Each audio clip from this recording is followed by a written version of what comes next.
कभी भी show off नहीं करता अपनी बीवी का। शो ऑफ उसके लिए पता है क्या होता है, यार बीवी बहुत अच्छी है, घर संभाल लेती है, वो घर से बाहर ही नहीं आती, उसको बहुत चोट मिलती है इस चीज़ में कि घर में ही रहती है, खाना वाना बनाती है, अच्छे में अपना कर लेती है। लेकिन लड़की को क्या होता है, अरे वो तो शो वो गाड़ी ले आते हैं यार, वो तो क्लब में यार उनको तो यू नो वॉट, ये अभी चलता हम है। यहाँ घूमने गए थे। हाँ, कभी भी शो ऑफ नहीं करता अपनी बीवी का।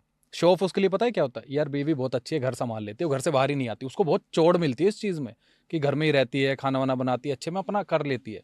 लेकिन लड़की को क्या होता है, अरे वो तो शो वो गाड़ी ले आते हैं यार, वो तो क्लब में यार उनको तो यू नो वॉट, ये अभी चलता हम है। यहाँ घूमने गए थे। सकती है because at the end of the day लड़की ही घर बनाती है और लड़की ही घर उजाड़ती है। तो आपको सोच समझ के फल तो लाना पड़ेगा।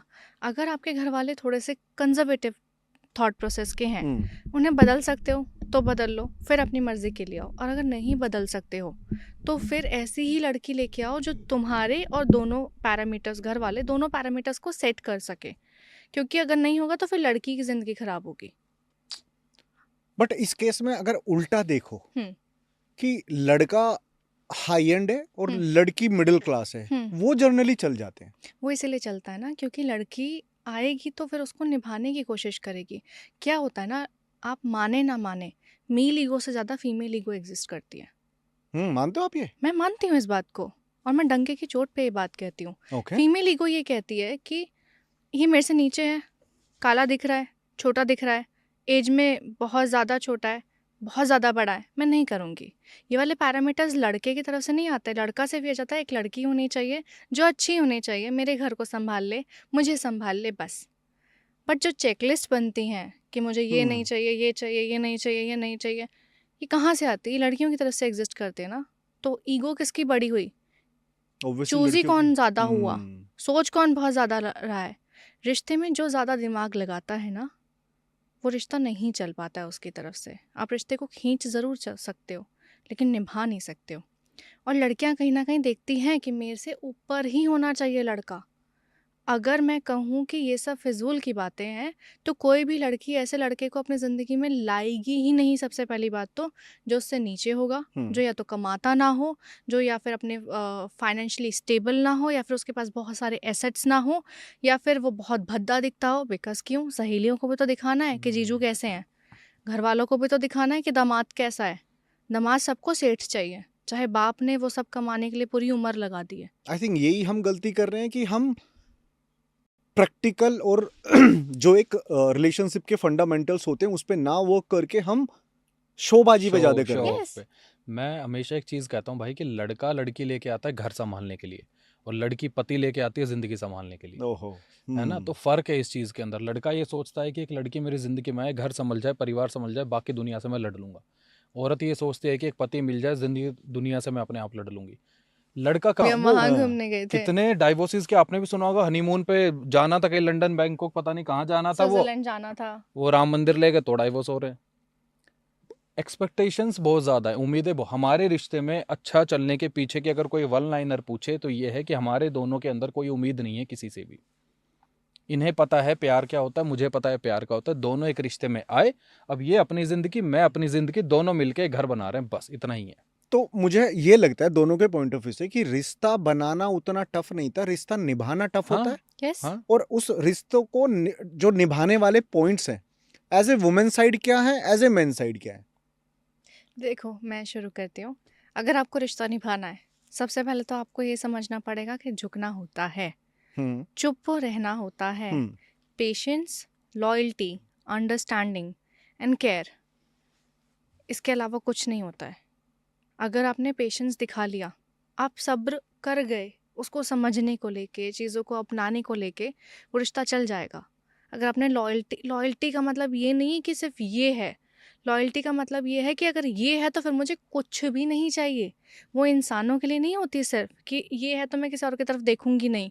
लॉयल्टी फिर एक्सपेक्टेशंस, अपने सपने, हर चीज़ के लिए होती है कि अगर मेरा पार्टनर मेरे साथ खड़ा है तो ना मुझे महंगी गाड़ी चाहिए, ना मुझे महंगा हार चाहिए, ना मुझे और किसी चीज़ की उम्मीदें हैं, ना मुझे प्रॉपर्टीज से उम्मीदें हैं।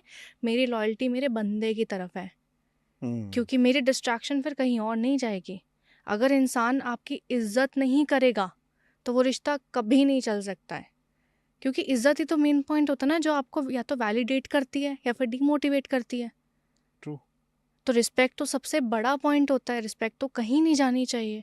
और फिर उसके बाद जो होती है ना, वो होती है साइलेंट अंडरस्टैंडिंग। कि ये क्या होता है साइलेंट देखो, अंडरस्टैंडिंग? मैं अपने लड़की के पर्सपेक्टिव से बताती हूँ कि कई बार मुझे चुप रहना पसंद होता है, कई बार मैं बहुत इरिटेटेड, बहुत फ्रस्ट्रेटेड होती हूँ, तो मैं चाहती हूँ कि मेरे को सुना जाए और मुझे समझा जाए, मुझे आके बताया ना जाए कि मैं कहाँ गलत हूँ या फिर ये तुम्हारी वजह से इसलिए हो गया। मैं चाहती हूँ कि मेरे को बस आके ये बोला जाए कि ठीक है, सब ठीक है, शांत हो जाओ, बस इतना एक चाहिए होता है, which is called understanding. But एक आदमी भी तो सेम चाहता है ना, क्योंकि मैं तो फिर भी एक्सप्रेसिव हूँ, लड़कियां तो फिर भी एक्सप्रेसिव होती हैं, वो तो रो लेंगी, लेकिन आदमियों की तो अपब्रिंगिंग ये बताया ही नहीं गया कि आप एक्सप्रेसिव हो सकते हो। क्योंकि जैसे ही एक आदमी एक्सप्रेस करता है अपने इमोशंस को, वो कमज़ोर माना जाता है। तो अंडरस्टैंडिंग की ज़रूरत किसको ज़्यादा हुई? आदमियों को। आदमी को। तो औरत का ये फ़र्ज़ बनता है कि उसको एक बार जाके पूछो कि क्या हो गया है, क्यों परेशान हो, क्यों गुस्से में हो, क्यों उदास हो, क्या बात हुई है। अगर वो बताता है ठीक है, दोबारा पूछो, क्योंकि तुम्हारा फ़र्ज़ बनता है उसके अंदर से वो जज्बात बाहर निकालने का। वो अंदर ही जज्बात को पालता रहेगा तो वो घुट घुट के मर जाएगा। और ये वुमेन को ये फर्ज फ़र्ज़ बनता है ना? है। ऐसे नहीं हाँ। कि मैं गई थी पूछने के लिए, उसने नहीं बताया, भाड़ में जाए। नहीं, तुम्हें जाना पड़ेगा, तीसरी बार जाओ। Always apply the 3 going rule. ये पॉलिसी होती है 3 बार करने की। तीसरी बार भी नहीं बता रहा है, स्पेस दो, वक्त दो, खुद मुंह फुला के मत बैठो। Because now is the point जहाँ पे उस आदमी को तुम्हारी सबसे ज्यादा जरूरत है, उसको शांत होने दो। सोमवार के व्रत रखे थे क्या तुमने?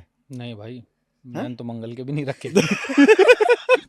यार होगा, पता नहीं, पता है क्या, मुझे ऐसा लगता है नीयत साफ होना तो सब हो जाता है। एज ए मैन साइड आप बोलो कि निभाने की क्या चेकलिस्ट होनी यार चाहिए? भाई मुझे ऐसा लगता है, देखो मैं ज्यादा इन चीजों में तो प्यार मोहब्बत वाली चीजों में गया नहीं, जो नेचुरल देसी पने में जो मुझे समझ आता है ना, मुझे ऐसा लगता है एक औरत को ना बिलीव होना चाहिए अपने हस्बैंड के अंदर, कि वो जो करेगा और वो जो कर रहा है वाओ। उसके अंदर ना शक पैदा मत करो। कई बार ना एक इंसान, एक आदमी कुछ करने के लिए गया है घर के बाहर, चाहे वो नई गाड़ी खरीदने के लिए हो या बिल्डिंग बनाने के लिए, कर्जा लेने के लिए, या कोई एक ऐसी चीज जो उनकी लाइफ को थोड़ा सा अपलिफ्ट कर देगी, वो वापस आता है। ठीक है, आदि भाई ने 2 लाइनों में पूरा चैप्टर लिख मारा। है ऐसा है क्या? हाँ। आज मैं वैगनर ठोक के आ रहा हूं किसी की। So, आदमी जब वापस आता है ना, तो घर के सारे लोग, बीवी भी उसमें शामिल है, उम्मीद होती है कि आज तो वो काम हो ही जाएगा।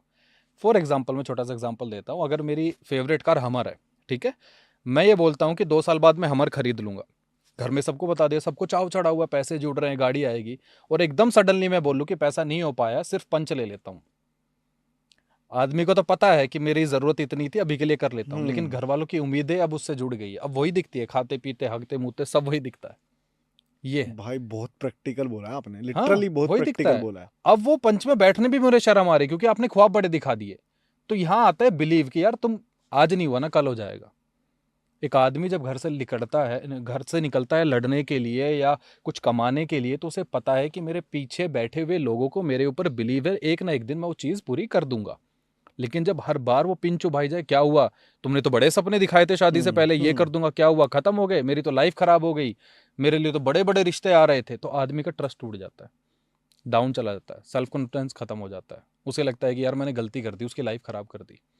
आदमी को सबसे ज्यादा उसका सेल्फ डाउट खाता है। आप दुनिया में कितनी गाली दिला दो, ताने मरवा दो, थप्पड़ मरवा दो किसी से, लेकिन जैसे वो घर में घुसता है और उसके ऊपर ये बोल दे तुम्हारी वजह से मेरा ये हो गया, तुम्हारी वजह से, आदमी कोने में बैठकर रो रहा होता है। तो ये होता है। दूसरी चीज ये है कि कभी भी आदमी के ऊपर ना ये मत सोचो कि वो आपकी हर ख्वाहिशें पूरी कर देगा, नहीं होगी जिंदगी में हर ख्वाहिशें पूरी। अगर मेरी फेवरेट कार हमारा है, नहीं मिलेगी तो भी तो जिंदगी जी रहा हूं ना, एक है फेवरेट है। हाँ जिस बिल्कुल दिन वो आ गई, क्या फेवरेट रहेगी 6 महीने बाद बता देना मुझे ये बात।